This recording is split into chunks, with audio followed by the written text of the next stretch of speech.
Telangana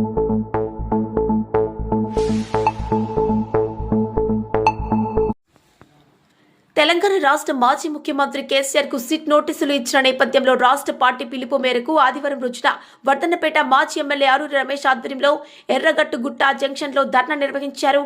Hasanparthy division మాజీ corporator Jakkula Srinivas, మండల అధ్యక్షుడు బండి రజనీ కుమార్, డివిజన్ నాయకులు, మండల మాజీ ప్రజాప్రతినిధులు, మండల అనుబంధ కమిటీ నాయకులు, మండలంలోని గ్రామాల అధ్యక్షులు, గ్రామ ముఖ్య నాయకులను కేయూ పోలీసులు అరెస్టు చేసి స్టేషన్ కు తరలించారు.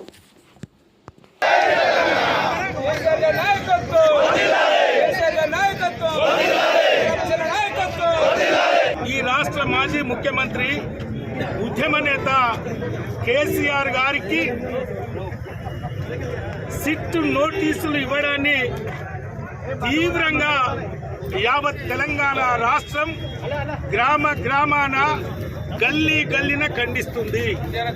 ఎందుకంటే 14 సంవత్సరాలు ఉద్యమం చేసి ఈ తెలంగాణ రాష్ట్రాన్ని తెచ్చిన నాయకుడు 10 సంవత్సరాలుగా ఈ తెలంగాణ రాష్ట్రంలో ఉన్న పేద బడుగు బలహీన వర్గాల ముఖంలో సంతోషం చూసిన ముఖ్యమంత్రి గారిని ఈరోజు సిట్టు పిలవడం చాలా సిగ్గుచేటు. మరి ఈ ప్రభుత్వం ఈ ముఖ్యమంత్రి గారికి ఇచ్చిన హామీలు నెరవేర్చలేక పాలనను గాడిలో పెట్టలేక పరిపాలనను సవ్యంగా తీసుకుపోలేక డ్రామా క్రియేట్ చేసి ప్రతి దానిపైన కమిషన్ అని సిట్ అని 2 సంవత్సరాలుగా కాలయాపన చేస్తూ ప్రజలను డైవర్షన్ చేస్తూ ప్రజలకు చెప్పిన హామీలను వాగ్దానాన్ని నెరవేర్చకుండా మరి బీఆర్ఎస్ పార్టీ నేతల్ని, అధినాయకుల్ని, మరి పార్టీ శ్రేణుల్ని, ఉద్యమకారుల్ని ఏ విధంగా ఇబ్బంది పెడుతున్నారో మరి యావత్ తెలంగాణ ప్రజలు చూస్తున్నారు. ఈ రోజు కేసీఆర్ గారికి ఇచ్చిన సిట్ నోటీసులు రద్దు చేసుకోవాలి.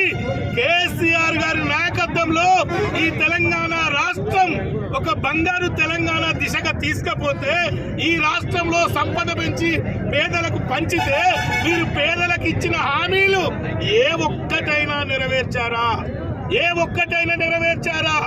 దయచేసి మేము డిమాండ్ చేస్తున్నాం. రేవంత్ రెడ్డి గారు, మీ ప్రభుత్వం వచ్చిన దగ్గర నుండి పాలన గాడిలో లేదు. ఆగమాగం, జగన్నాథం, పేదవాడు, మధ్యతరగతి, యువకులు, ఉద్యోగస్తులు, నిరుద్యోగులందరూ కూడా ఆగమాగమవుతున్నారు. దయచేసి మీరు అది ఆలోచించండి. బీఆర్ఎస్ పార్టీ పైన, కేసీఆర్ పైన, మరి వారి కుటుంబం పైన కూడా మీరు కక్ష సాధింపు చర్యలు తీసుకోవాలని ప్రయత్నం చేస్తున్నారు.